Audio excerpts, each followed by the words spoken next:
alegria, estamos aqui em mais uma quarta-feira, a nossa querida Cruzada Espírita, com muita gratidão, uma oportunidade ímpar de estudar, de nos renovar, de buscar o conhecimento e, na consequência, a nossa libertação interior, soltando as amarras que nos prende aos vícios e ao homem velho. Com grande alegria que recebemos nosso irmão Renê, que o seu mentor possa auxiliá-lo na noite de hoje. Renê é da casa, Renê é muito estudioso, e o Renê também nos ajuda às quintas-feiras, às 19 horas, todas as quintas-feiras, às 19 horas, com um curso de iniciação ao Espiritismo. Então, quem tiver interesse, o curso é gratuito, duração de 1 hora, toda quinta-feira, às 19 horas. Todos os convidados. Quem quer saber um pouquinho a mais e aprofundar o Espiritismo, vai além das palestras. Isso é importante. E com isso vamos dar início à primeira parte da noite, na exposição, no estudo com o nosso irmão Renê. Pai de grandeza infinita, majestade divina, Criador dos mundos, Criador de tudo e de todos, eterno Pai de bondade, de amor, de justiça, soberano, o nosso Pai que estás nos céus.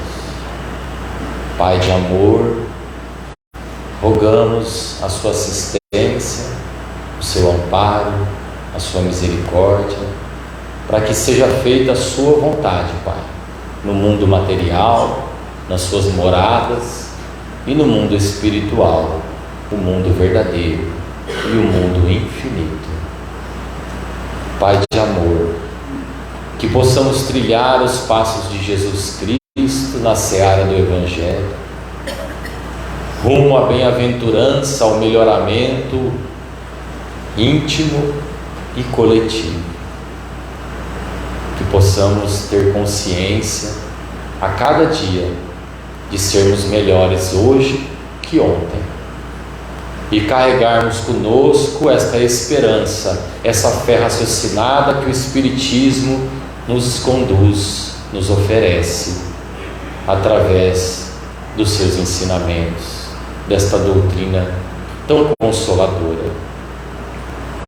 Jesus querido, que o seu amor nos contagie, que possamos te olhar como exemplo, como guia, seguindo os seus ensinamentos, e não só ouvindo e vendo, mas colocando em prática, lá fora, na vida verdadeira, no cotidiano, no dia a dia, possamos refletir Jesus, o modelo mais perfeito que esteve na terra, nos desprendendo de tudo que nos atrasa, que nos faz sofrer, que é mundano, que é passageiro, que é material, para darmos lugar ao homem novo, da luz, da esperança, dos dias melhores, que compreende que Deus nos educa a cada segundo.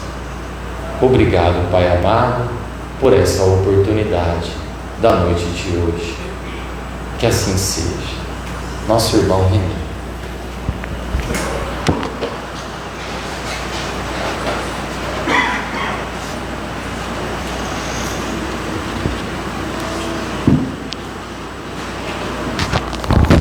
Boa noite, pessoal, tudo bem? Depois de termos gozados as delícias físicas do carnaval, a gente vem no Centro Espírita para pagar os pecados, né? Ainda bem que a gente ficou com tanto medo do pecado que nos tornamos espíritas para não temê-lo mais, né? Mas, salvo as brincadeiras, nós vamos desenvolver aqui hoje, ou tentar desenvolvermos um raciocínio sobre a última obra de Allan Kardec, Allan Kardec começa, professor Rivaio vira Kardec em 1857, com a publicação da primeira edição de O Livro dos Espíritos, e aí durante 11 anos, de 58, 57, 58 a 69, 1869, ele desencarna e ele deixa um legado de obras para nós. Mas nós temos 5 obras que nós chamamos de obras fundamentais, que são o Livro dos Espíritos, o Livro dos Médiuns, o Evangelho segundo o Espiritismo, o Céu e o Inferno e a Gênese, que é o livro que nós vamos fazer um estudo hoje. Muitos espíritas não sabem que existe o livro A Gênese, né? O livro A Gênese de Allan Kardec não é o livro A Gênese de Moisés que nós temos na nossa Bíblia. E quando nós estudamos a fundo a proposta espírita, nós estudamos a fundo o pensamento de Kardec, nós vemos que o Espiritismo tem distintamente 2 grandes fases. A primeira fase do Espiritismo, que ela vai até ali por volta de 63, 64, nós podemos chamar de uma fase mais filosófica, que esta fase mais filosófica, ela tem como principais pilares o Livro dos Espíritos, né? O Livro dos Espíritos, ele tem um subtítulo, ele é Livro dos Espíritos, Filosofia Espiritualista. Nós temos o Livro dos Médiuns também, que também tem um subtítulo, que é Manual dos Evocadores. E temos também uma obra que talvez seja tão importante quanto, ou até mais importante do que as obras fundamentais, que é o Laboratório do Espiritismo, que é a Revista Espírita, que o subtítulo da Revista Espírita é Revista Espírita, Jornal de Estudos Psicológicos. Então, esta primeira fase que existe dentro do Espiritismo, nós podemos chamar de uma fase mais filosófica, que Kardec estava mais ligado à academia, à universidade, aos grupos científicos que ele participava à sua época. O Livro dos Espíritos, como curiosidade, né, muita gente acha que o Livro dos Espíritos tem 1018 perguntas, então Kardec fez um questionário lá, distribuiu para os médiuns para que eles pudessem responder essas perguntas. Não foi assim que aconteceu. Muitas das vezes, as perguntas não existiam e Kardec usou de um estilo literário para escrever, então as perguntas não existiam, mas através do conceito que ele tinha ali com os espíritos, ele criava o conceito que ele tinha nas respostas, ele criava as perguntas. E também muito daquilo que está no Livro dos Espíritos não foi trazido só por Allan Kardec, ele também teve a participação de vários estudiosos da academia da sua época. Então esta primeira fase, ela é uma fase mais filosófica, mais científica e tudo mais.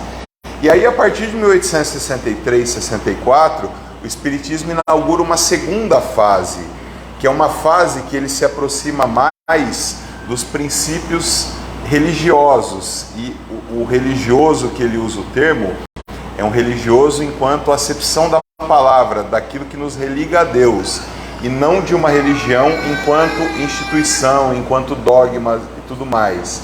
Então nós, como espíritas, mas acima de tudo como cristãos, não existe nada mais judaico-cristão do que o Evangelho segundo o Espiritismo, o céu e o inferno e a Gênese, né? Não tem nada mais cristão, nada mais judaico-cristão do que isso. Então a Gênese foi o último livro que ele publicou a Gênese em dezembro de 68, aí ele esteve encarnado janeiro, fevereiro, março, em abril de 69 ele desencarna. E a Gênese é o último livro, né, das 5 obras que nós temos como obras fundamentais.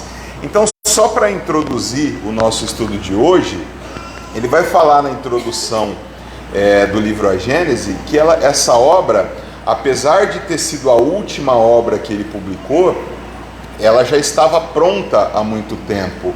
E como a Gênese é um livro que nós temos como um livro mais científico da doutrina, ele tinha que amadurecer aqueles princípios que estavam ali colocados, para que ele pudesse trazer à luz aqueles conceitos e, principalmente, à luz da razão e à luz do método que ele criou para codificar o Espiritismo, aqueles conceitos não pudessem ser derrubados.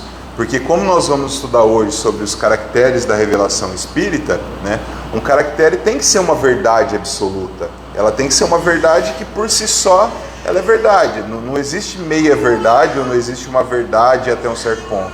Ou ela é verdade ou ela não é verdade. Então Kardec fala na introdução do livro que ele amadurece essas ideias ao longo de muito tempo, e aí ele usava esse laboratório que é a Revista Espírita. Então muito daquilo que nós temos na Gênese também está publicado na Revista Espírita. Então a revista era um balão de ensaio, onde ele muitas vezes colocava os conceitos para ver como aquilo ia ser absorvido pela comunidade, como aquilo ia ser absorvido no meio científico, para que depois ele pegasse aquele conteúdo, adensasse ele, aumentasse, né, o caldo do feijão ali e publicasse em alguma coisa que ele chamou de obras fundamentais. E só a título de curiosidade, Kardec, quando estava para morrer, ele estava publicando uma 6ª obra fundamental, que era um livro sobre magnetismo animal, que não deu tempo dele publicar, porque ele desencarnou em abril e essa obra se perdeu. Aí nós só temos registros de que ele estava escrevendo essa obra. Então a Gênese, ela é um livro de extrema importância, principalmente porque ela vai entrar a fundo nos conceitos da primeira parte de O Livro dos Espíritos. Então nós podemos ter O Livro dos Espíritos como o pilar fundamental da doutrina espírita.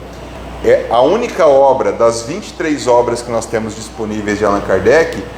O único lugar que está escrito aqui contém a doutrina espírita é no Livro dos Espíritos. E é por isso que é o Daniel, que é o nosso espírito de luz, que faz os estudos do Livro dos Espíritos. Como ele convidou na quinta, vocês também, para se aprofundar nos conhecimentos, venham às segundas-feiras estudar com ele. Então o Livro dos Espíritos, nós podemos dizer que ele é o mais importante, porque ali Kardec tomou tanto cuidado que ele disse: aqui está contido a doutrina espírita. Então, da primeira parte da doutrina do Livro dos Espíritos, que ele estuda sobre Deus e a criação, o que é Deus, os atributos, o espírito, a alma e tudo mais, ele vai desenvolver esses conhecimentos de uma forma mais aprofundada no livro A Gênese. Então, o livro A Gênese, para quem não conhece, ele contém, por exemplo, o fundamento da moral espírita. Qual que é o fundamento da moral espírita? Nós achamos que o fundamento da moral espírita está no Evangelho segundo o Espiritismo, mas no Evangelho segundo o Espiritismo está o exemplo da moral de Jesus. Então nós temos ali a receita de bolo, né? A receita de bolo para que nós possamos seguir para transformar Jesus no nosso modelo e guia. Mas o fundamento da moral espírita está no livro A Gênese, mais especificamente no capítulo 3, que é o capítulo Bem e o Mal, onde Kardec vai falar que este fundamento está na nossa liberdade de escolha. E quando nós falamos na liberdade de escolha, está no uso do nosso livre-arbítrio. E aí Kardec fala que o livre-arbítrio não é um presente que Deus nos deu quando Ele nos cria simples e ignorante, mas é uma conquista do espírito conforme o seu desenvolvimento racional. Então, para que nós possamos fazer uma boa escolha e para que nós possamos ser responsabilizados pela escolha do mal, nós temos que escolher o mal. Só que para que a gente escolha o mal, a gente tem que ter um entendimento. Então, se eu não tenho o entendimento do ato que me afasta das leis morais, e eu vou lá e aplico esse ato na minha vida, eu não posso ser responsabilizado. Então, este é o fundamento da moral espírita, fundamento da moral autônoma, da moral da liberdade, da escolha e tudo mais. E temos vários outros conceitos e tudo mais. Então, por exemplo, o desaparecimento do corpo de Jesus, né? Jesus desapareceu do Calvário. Ele resolve essa questão, por exemplo, no livro A Gênese. Então vejamos que é um livro com fundamentos mais científicos. A Gênese também, ela tem subtítulos, que é a Gênese, os milagres e as predições segundo o Espiritismo. Então ele vai explicar sobre os milagres de Jesus, dizer que não são milagres, mas sim são fenômenos naturais, porque para o Espiritismo não existe nenhum maravilhoso, sobrenatural e tudo mais. Então aconselho que todos nós estudemos a Gênesis para que a gente possa nos aprofundar para que a gente possa ganhar razão, né? Fazer o bom uso da razão, para que a gente possa fazer também o bom uso do nosso livre-arbítrio. Então, eu quero fazer uma pequena reflexão com vocês hoje sobre o capítulo 1 da Gênese, que ele chama de caracteres da revelação espírita, e em algumas traduções está escrito como caráter da revelação espírita. Este capítulo, capítulo 1 da Gênese, ele é o maior capítulo que tem de todas as obras de Allan Kardec. Todos os outros capítulos que tem no Livro dos Espíritos, dos Médiuns e tudo mais, ele é menor do que o capítulo 1. Então nós não vamos conseguir aqui estudar tudo, né? Eu peguei alguns pontos principais. Mas, qual seria esse caráter ou esse caractere da revelação espírita? Primeira coisa que nós temos que refletir é que, se é uma revelação, se o Espiritismo é uma revelação, né, o termo revelar, como o próprio Kardec diz, tem a ver em tirar o véu de alguma coisa. Então, se o Espiritismo é uma revelação, ele tem esse caráter de tirar o véu da nossa ignorância, abrir o nosso espírito, abrir os nossos olhos para uma realidade que nós temos como uma realidade que não tem como ser contestada. Porque existe uma questão interessante, né? Porque hoje nós professamos, por exemplo, uma religião espírita. Então todos nós saímos de casa aqui hoje para vir aqui ao centro, mais ou menos professar um culto aqui nessa palestra. E é interessante observar que em nenhum momento das obras, qualquer obra aqui que tem de Allan Kardec, ele vai chamar o Espiritismo como a religião espírita. Ele vai publicar um artigo na Revista Espírita, onde o título do artigo é "O Espiritismo é uma religião?", e aí ele vai falar assim, é e não é uma religião. Então ele fala que nós não somos uma religião enquanto uma instituição religiosa, que tenha sacerdotes, que tenha autoridades. Então não existe uma autoridade dentro do Espiritismo. As verdadeiras autoridades do Espiritismo são os bons espíritos, os espíritos superiores que nos guiam. Mas ele vai falar que também é uma religião no sentido da palavra religare. Então, quando nós vamos fazer a prece inicial, né, toda a prece espírita começa: vamos elevar o nosso pensamento a Deus. Então, quando nós nos concentramos, tomamos domínio do nosso pensamento e procuramos nos ligar com Deus ou com alguma coisa que nós temos que seja superior ao nosso entendimento, então nós estamos usando esse princípio do religare. Então este princípio religioso do Espiritismo tem a ver com um conceito que a humanidade esqueceu, que era um conceito que era muito presente nos anos de 1800, na França, no século das luzes, que é o princípio de religião natural, que é aquele princípio que a pessoa tem dentro de si, que a liga a alguma coisa superior, a um Deus, a um espírito que ela tem aqui como anjo guardião, ou até mesmo, se for alguém aí que não acredita em Deus e tudo mais, se liga uma energia superior e tudo mais. Então, por que Kardec chama o Espiritismo de ciência, né? E por que ele não chama, por exemplo, de filosofia? Porque as religiões tradicionais, né, e nós podemos dizer aí qualquer outro tipo de religião a não ser a religião espírita, ela está pautada em sistemas filosóficos, né? Então, um sistema filosófico, ele é a visão de um determinado filósofo a respeito daquele tema que ele está estudando. Então, se um outro filósofo ir lá e pegar e começar a aprofundar e mudar o tema, o sistema vai mudar. Então, o Espiritismo, ele é uma ciência porque ele está pautado em leis naturais. E uma lei natural, ela é irrevogável. Alguém aqui já conseguiu revogar a lei da gravidade? É impossível, né? Porque se eu pegar isso daqui e jogar, se eu jogar 1000 vezes, né, as 1000 vezes esse negócio vai cair no chão. Por quê? Porque é uma lei, e é uma lei determinística, né? Então, as leis que regem o espírito, elas são leis naturais. E quais são essas leis? São as leis morais. Então, o que é isso? Isso significa que, se eu fizer um ato que me aproxima de Deus, eu vou sentir felicidade, eu vou sentir alegria, eu vou sentir alegria por ser útil.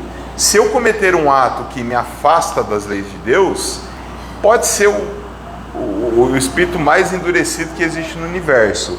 Em algum momento a pessoa vai sentir o remorso. Aí ela cria uma imperfeição dentro de si, e essa imperfeição vai ser a causa do seu sofrimento. Então os espíritos somente sofrem porque eles têm imperfeições.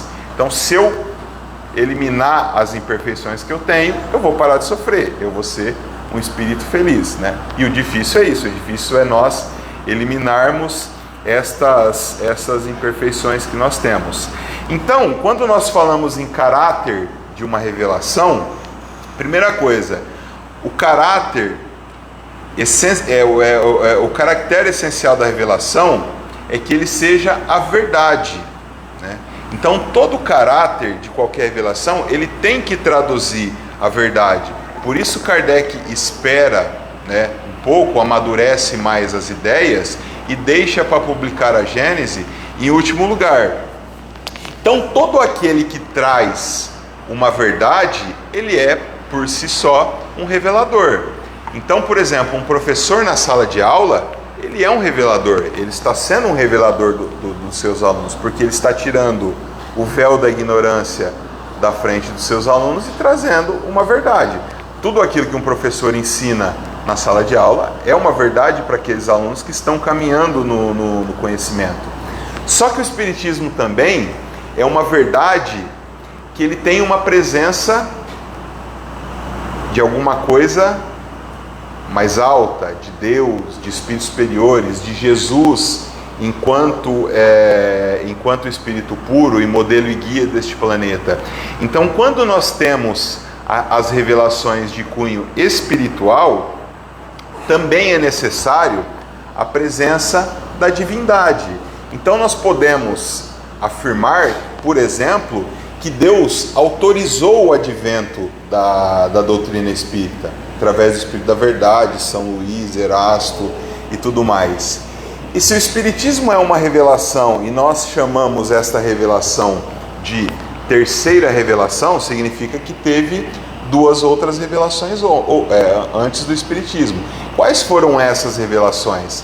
A primeira revelação é a revelação do Deus único, né? Então nós, espíritos que habitávamos a Terra naquele momento de evolução do nosso planeta, nós acreditávamos em Deus para tudo, né? Então tinha o Deus do trovão, o Deus da água, o Deus da chuva, o Deus de tudo mais. Então Moisés, que era um espírito muito elevado, veio até a Terra para trazer esta primeira revelação e falou assim: olha, não existe um Deus para cada fenômeno natural, mas existe sim um Deus único, que é o Criador do Universo, o nosso Pai Criador, aquela entidade, né, que nos cria simples ignorante para o nosso desenvolvimento, até um dia sermos arcanjos, sermos espíritos puros.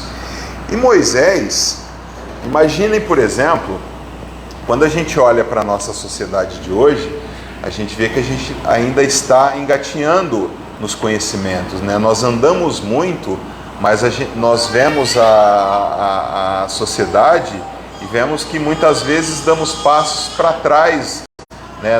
Nos costumes, nas coisas que nós fazemos. Então Moisés, além de um revelador, ele também foi um legislador. Então aquelas leis trazidas por Moisés, parte delas eram leis da revelação divina, né, que é o Decálogo, ou os 10 mandamentos que nós temos, e parte delas eram leis civis. Então ele pegou aquele pessoal lá que estava escravizado no Egito, que ele precisava levar para Israel, ele precisava educar aquelas pessoas. Então ele traz lá as 500 e poucas leis mosaicas e dá um cunho divino para aquelas leis, até para que elas pudessem ser obedecidas.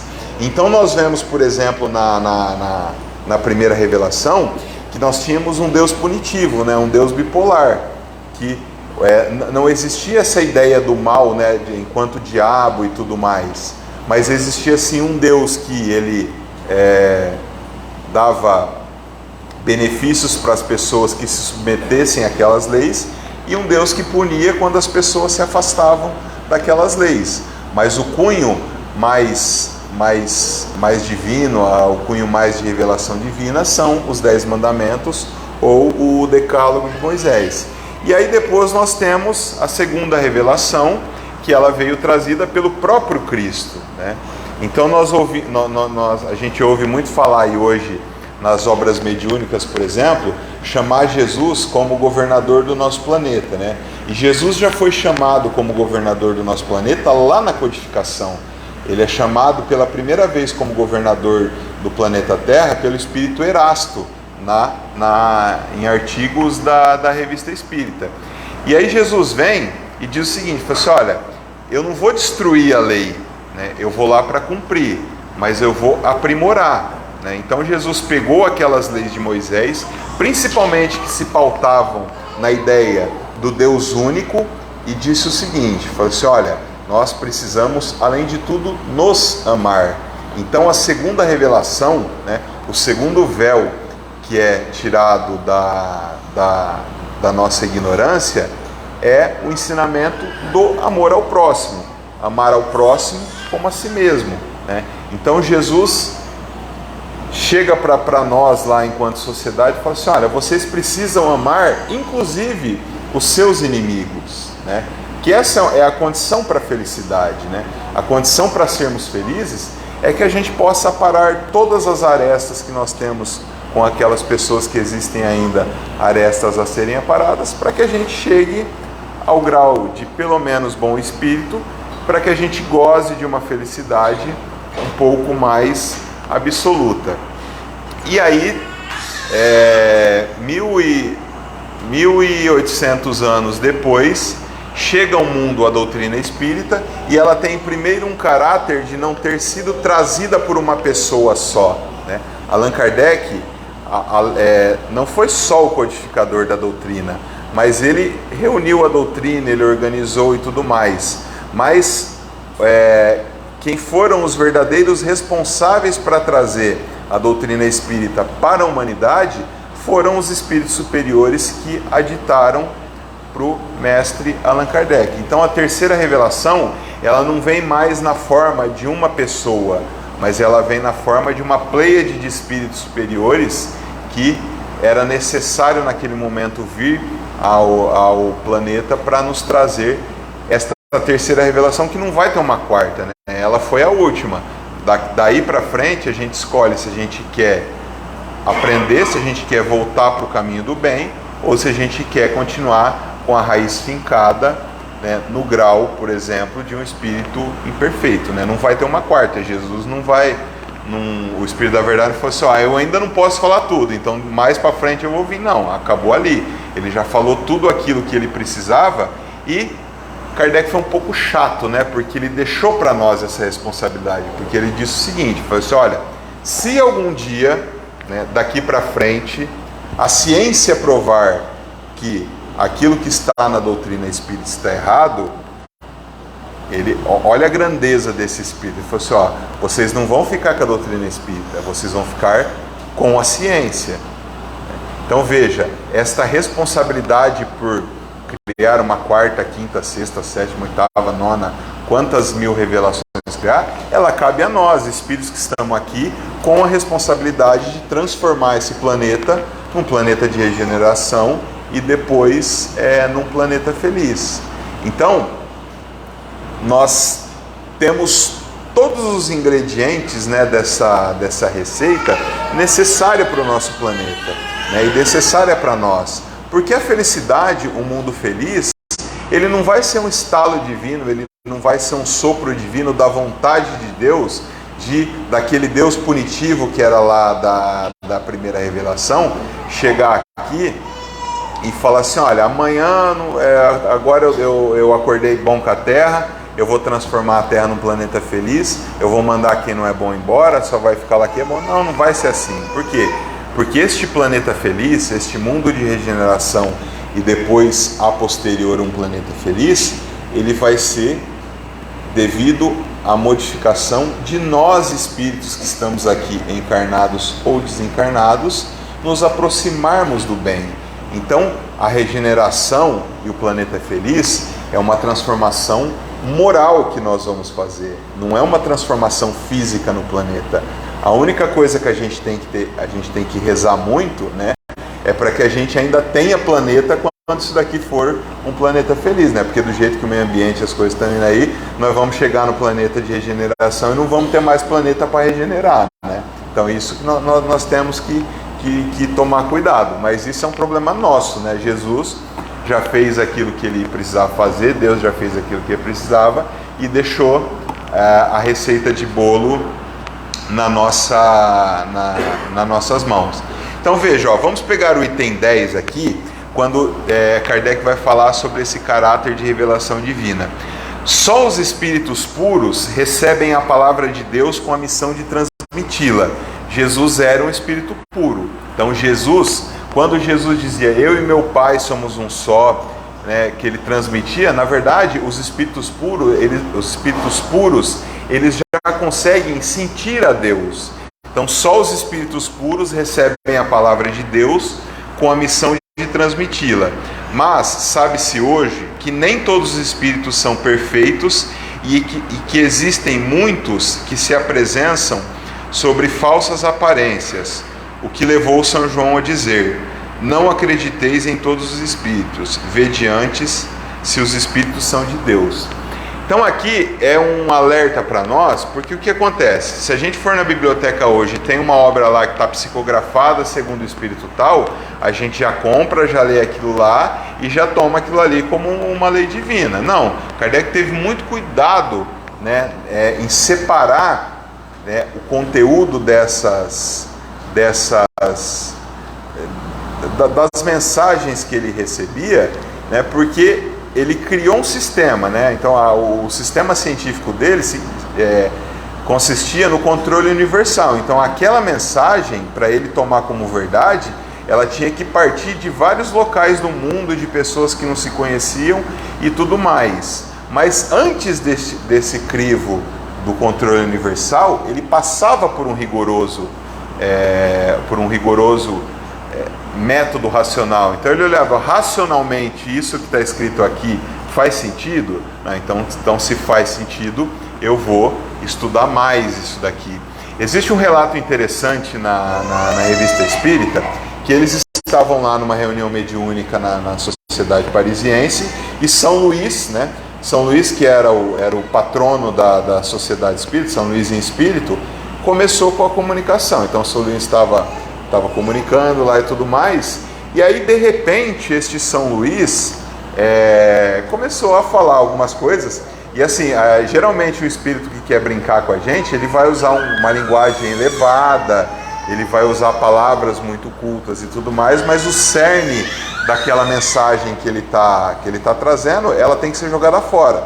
Então de repente São Luís começou a falar coisas cravejadas de misticismo, de dogmas e tudo mais. E Kardec ficou com a pulguinha atrás da orelha. Na sessão seguinte, São Luís voltou, né? E aí Kardec indagou ele, falou assim, olha, você deu a comunicação na reunião passada tal, mas depois não era você, né? E aí São Luís falou assim, olha, não era eu. Falou assim, como vocês queriam que eu, né? E aí São Luís não fala isso, mas da leitura você depreende essa mensagem. Eu, sendo bom espírito, ficasse naquela reunião do jeito que estava o clima daqueles pensamentos de vocês, né? Então, aqueles pensamentos lá, pensando na morte da bezerra e tudo mais, não tinha clima para que eu ficasse ali.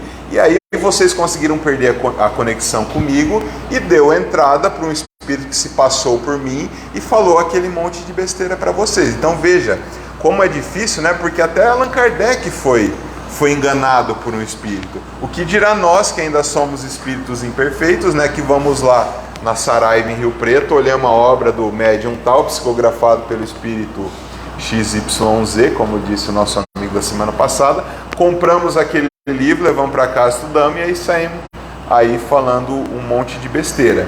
Então, não devemos acreditar em tudo só porque é do espírito benemérito, porque muitas vezes, quem vai lá no livro dos médiuns, tem uma seção de mensagens apócrifas, que são mensagens muito belas, que estão assinadas pelo Espírito da Verdade, São Luís, Erasto, Santo Agostinho e tudo mais. E aí Kardec fala assim, jamais o Espírito da Verdade falaria isso que está escrito aqui, né? Porque está cravejado de misticismo e tudo mais. E aí este primeiro parágrafo aqui, ó, Só os espíritos puros recebem a palavra de Deus com a missão de transmiti-la. Isso é de uma profundidade, gente, né? Se a gente for parar para pensar, né, a gente vai começar a entender o quanto Deus é perfeito, né? Toda a perfeição em Deus é superlativa. Primeira coisa, o que Kardec está falando aqui? Falando que nós, né, enquanto espíritos imperfeitos, enquanto espíritos da terceira ordem da escala espírita, nós nunca vamos conseguir conectar o nosso pensamento a Deus, né, diretamente. Então, quando o Daniel falou, vamos elevar o nosso pensamento a Deus, por mais que a gente se concentre, por mais que a gente tenha fé, por mais que a gente faça preces, este pensamento nunca vai chegar diretamente até Deus. Mas existe uma cadeia entre nós. Então vamos imaginar o seguinte. Imaginem que um irmão está sofrendo aqui. E esse irmão pode ser tanto encarnado quanto desencarnado. Mas vamos imaginar que a gente saiu daqui, a gente passou aí pela rua e viu uma pessoa na rua numa situação de sofrimento extrema, com fome, com Deus e tudo mais. Aquela pessoa, né? O que acontece? Vocês já ouviram falar de perispírito? Sabem o que é isso ou não? Então, perispírito, né, só para a gente simplificar muito aqui, é uma espécie de corpo espiritual que nós temos. Então, nós temos o nosso corpo físico, nós temos a alma, né, o nosso espírito, que é alguma coisa como se fosse uma luz, né, em alguns muito pequena, em outros um pouco maior, e nós temos um corpo intermediário aí que Kardec chamou de perispírito, né? Então, este perispírito, ele também é matéria, né? Ele é matéria, só que uma matéria que nós não conhecemos. Então, quando lá em 1860, eles sabiam que alguma coisa era material, mas eles não sabiam daquilo que era constituída, eles chamavam aquela matéria de fluido. Então, quando a gente lê fluido em Kardec, é alguma coisa que é uma substância, mas que eles não sabiam direito daquilo que era formada. Então, o perispírito, ele também é matéria e Kardec chamou de fluido perispiritual. Então, este fluido chamado perispírito, ou se a gente quiser simplificar um pouco mais, esse corpo espiritual que nós temos, né, ele tem algumas propriedades, né? Então, estas propriedades que tem o nosso perispírito, entre uma delas é a densidade, né? A densidade é o peso, né? O peso pelo volume que a pessoa ocupa. Então, toda vez que nós pensamos, toda vez que nós sentimos, nós transparecemos este sentimento no nosso perispírito, né? E este nosso perispírito, ele vai vibrar. Então, Kardec falou isso, falou que o nosso pensamento vai fazer vibrar o nosso perispírito. Ele falou isso em 1857 a 1869. Ele não conhecia, por exemplo, uma teoria que nós conhecemos hoje. Espera aí, só um minutinho que eu vou atender. Não vou atender não. O que tem no celular aqui? O celular tem ondas, né? Então, quando a gente fala no celular, ele está levando ondas para uma torre, e essa torre vai levar essas ondas para um outro celular que está falando comigo. O que acontece com o nosso perispírito é a mesma coisa que acontece com o nosso celular quando nós estamos falando. Então, quando eu quero ligar para o Daniel, eu vou discar o número dele e essas ondas vão chegar até o número do celular dele. Se eu quiser me conectar com o Daniel através do meu perispírito, o que eu preciso fazer? Eu preciso ter bons pensamentos. Porque esta ciência que Kardec falou, que era para a gente ficar com a ciência, quando ela desdizesse o espiritismo, descobriu, por exemplo, que bons pensamentos têm uma frequência mais elevada e maus pensamentos têm uma frequência mais baixa. Então, ódio, rancor, raiva, você está vibrando lá embaixo. Alegria, felicidade, sentimento do dever cumprido, está fazendo vibrar lá em cima. Então, todo mundo aqui, né, quando ajuda, se sente leve? Sim ou não? Ou alguém aqui se sente pesado quando ajuda? E quando você chuta um cachorro na rua, você fica até mais corcovado aqui. Então, o que acontece? a gente tem pensamentos elevados, a gente vai vibrar o nosso perispírito, e aí aquela densidade que eu falei vai fazer o quê? Vai deixar o nosso perispírito mais leve. Então toda vez que nós estamos mais leves, nós temos condições de nos conectarmos com espíritos mais elevados, né? Porque um bom espírito, né, pela definição da escala espírita, ele só tem bons pensamentos, né? Um bom espírito, ele nunca vai ter maus pensamentos. Então, se ele só tem bons pensamentos, significa que ele só está vibrando em alta sintonia. Então, vamos voltar para o nosso irmão que nós vamos ajudar agora. Aquele irmão, ele está numa situação de sofrimento tão grande, tão grande, tão grande, que como que está a vibração dele? Tá lá embaixo. A gente sabe que, mesmo que ele seja simples e ignorante, né? Mas vamos pegar assim, por mais baixo que seja a sua gradação na escala espírita, esse irmão ele tem também um anjo da guarda, que é um espírito de uma ordem acima. Só que o que está acontecendo? Ele está tão pesado, ele está conseguindo se conectar com o anjo da guarda dele? Não, né? Ele não conseguiu abrir conexão espiritual para a sugestão do anjo da guarda. Aí vamos nós, né? Espíritos que muito provavelmente somos da mesma ordem daquele irmão, então estamos no mesmo patamar, mas a gente já veio aqui, já estudou a doutrina espírita, então a gente tem um entendimento, né? A gente vê que as dores não são punição, mas são instrumentos. E aí a gente vai lá e auxilia aquele irmão. Ô meu irmão, e esse auxílio, gente, muitas vezes é uma conversa, né? Às vezes uma conversa vale mais do que um prato de comida.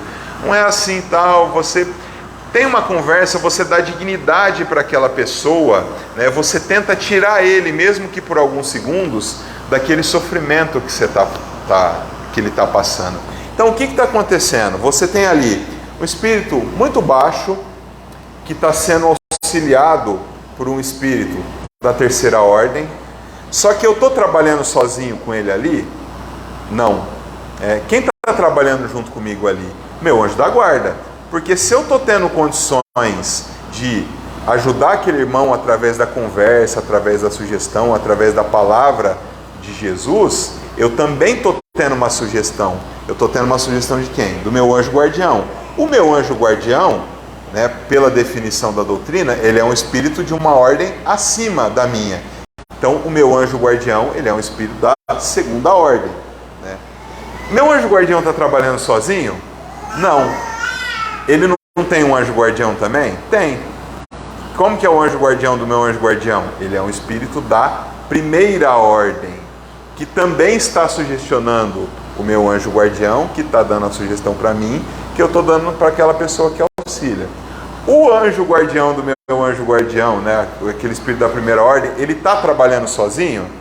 Não. Ele está tendo a sugestão de quem? Tá. Do anjo guardião dele? Não, porque se ele já é um espírito da primeira ordem, ele não precisa mais de um anjo guardião. De quem que ele está tendo a sugestão? De Deus. Então veja, esta cadeia do bem nos faz indiretamente nos conectarmos com Deus. Então, quando Kardec está dizendo que somente os espíritos puros recebem a palavra de Deus, né, ele está dizendo que para que a gente crie essa conexão com Deus, a gente precisa abrir esta conexão com aqueles espíritos que estão diretamente ligados a nós.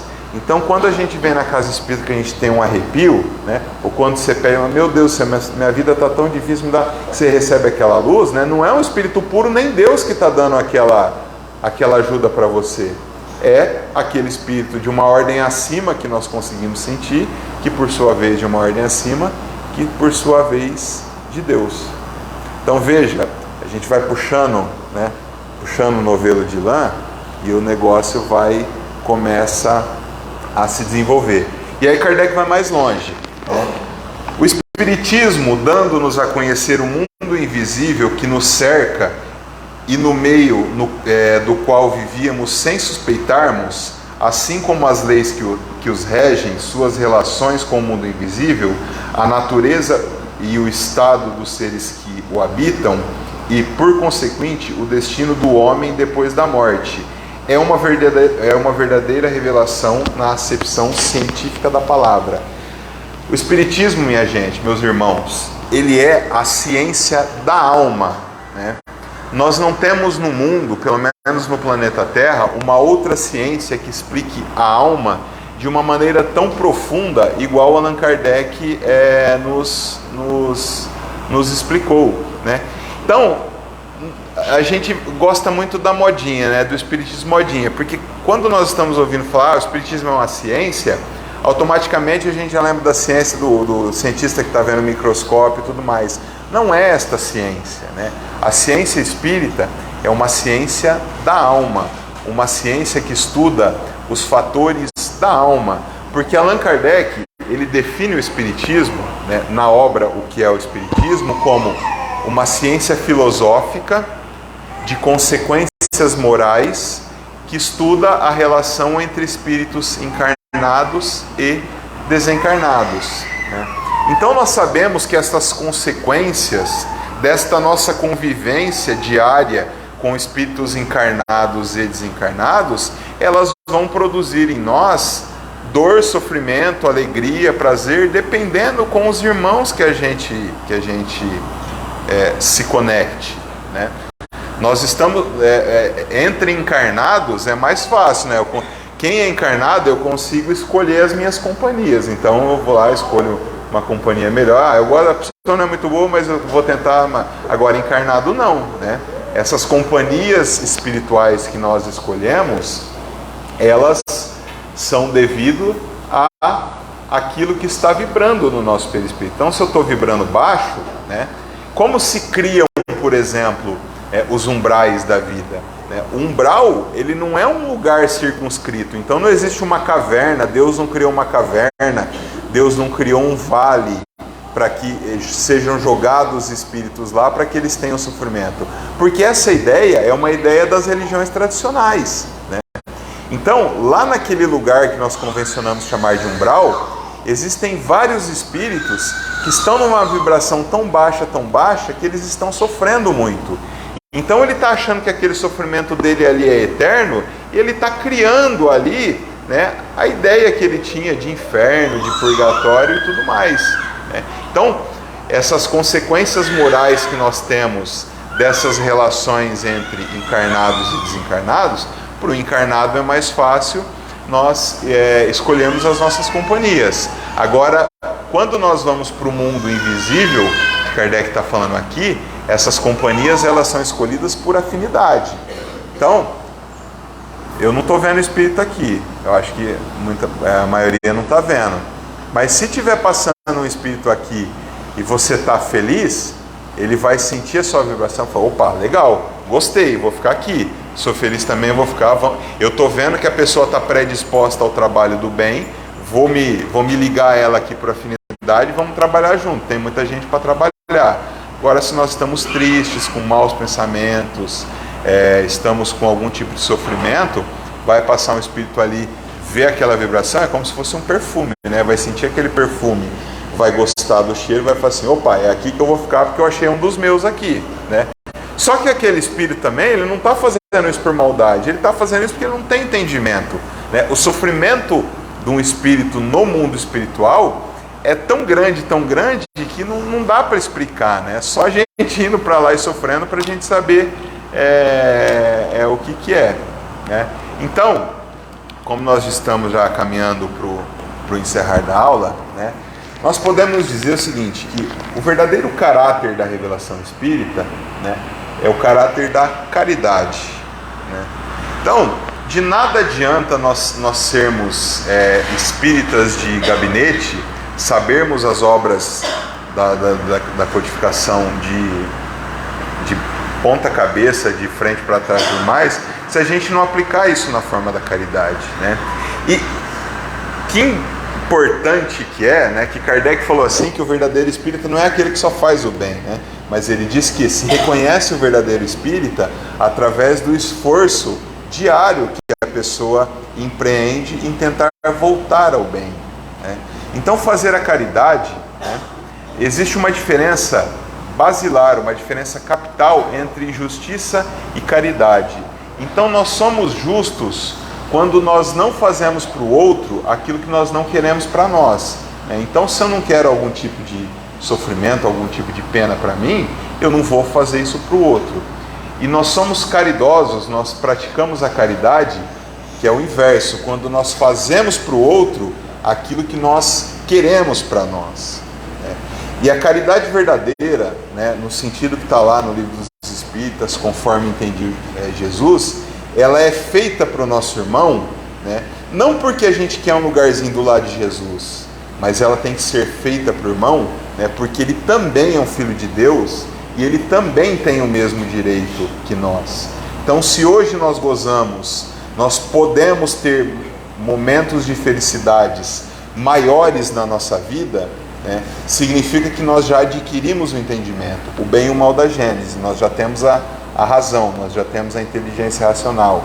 Então, se a gente tem essa condição de já ter a inteligência racional e poder escolher entre mais atos do bem do que atos de praticar o mal, é porque nós já temos esse entendimento e nós já temos condições de gozar um pouco mais da felicidade do que o outro. Mas eu vou tentar levar também a felicidade para outro espírito, para outro irmão, não porque eu quero um lugarzinho do lado de Jesus, não porque eu quero estar do lado esquerdo lá na hora do juízo final, porque isso é uma ideia oposta à doutrina espírita. Isso é a ideia da heteronomia, de você se submeter a um dogma porque alguma autoridade, alguém falou que você tem que fazer, mas eu vou fazer para o outro porque ele tem o mesmo direito do que eu. Ele foi criado por Deus através da mesma centelha divina, A gente não sabe se Deus criou a gente com sopro, com espirro, com estado e tudo mais, mas ele tem a mesma centelha. Todos nós aqui temos dentro de nós a mesma centelha divina, e todos nós somos criados da mesma maneira. Então nós não fomos criados perfeitos e através da falha nós caímos aqui. Muito pelo contrário, se Deus criasse nós e nós falhássemos e Ele jogasse a gente aqui para sofrer, Ele não seria justo e perfeito, Mas nós fomos criados simples e ignorantes para que através do nosso próprio esforço, depende só de nós, e não tem um tempo, é o tempo de cada um. Quanto tempo a gente quer ficar com a raiz fincada na imperfeição. Então nós fomos criados simples e ignorantes e através do nosso esforço no empreendimento da razão, desenvolvermos primeiro a nossa razão, nós vamos poder desenvolver mais o nosso livre-arbítrio, a nossa liberdade vai aumentar. E olha que engraçado, quanto mais um espírito ganha liberdade para suas escolhas, menos eles faz escolhas ruins, Porque um bom espírito, ele jamais vai fazer uma escolha ruim, uma escolha no mal, porque ele não, além de não ter a vontade de fazer o mal, ele nunca vai sentir o desejo do mal, Então, filosoficamente, desejo e vontade tem uma diferençazinha aí. Então, um bom espírito, ele nunca vai fazer o mal, porque ele não vai ter a vontade de fazer o mal, porque antes da vontade, ele não vai sentir o desejo de fazer o mal. Então, se a gente quer transformar este planeta aqui num planeta feliz, a primeira coisa que a gente tem que parar e pensar é assim, nós queremos ter um planeta para ser feliz?